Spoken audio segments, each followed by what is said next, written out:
Hello everyone, first official YouTube video, and I'm going to be talking about a giant extinct species of megafauna known as Megatherium, or more commonly known as the giant ground sloth.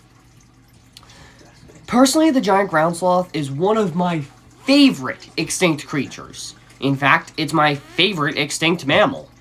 Giant ground sloth was a giant species of, well, you guessed it, sloth. Now, these weren't a normal species of sloth.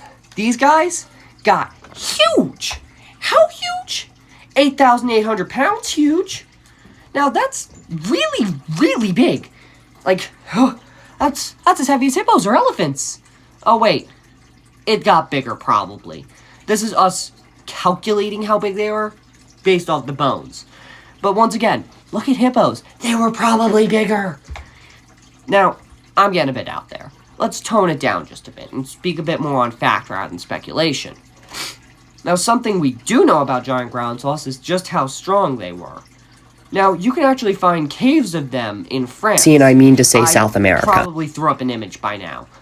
Now, these caves are incredibly cool. Like, so cool. They were dug by giant ground sloths and are still around today. Like, that's fucking awesome. Another cool thing about giant ground sloths is they could move on more than just 4 legs. They could actually become bipedal. This was able to be done because of their hip bones. Now, they had an extremely developed femur, similar to that of a bear. I reference a bear because bears can go from 4-legged to 2-legged. Now, giant ground sloth didn't have a very long tail, but it most likely had a pretty heavy tail to act as a bit of a balance.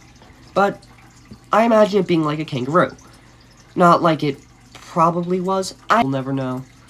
But giant ground sloth was a really interesting animal.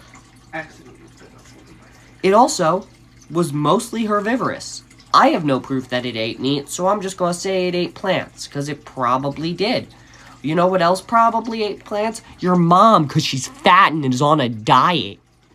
But, yeah, I'm sorry. I called your mom a giant ground sloth. I should have called her a mammoth. Oh! But there's a lot of other cool things about them. For one, I do have a few images. Probably throw them up. Here, and here. Here. If not, I'll probably...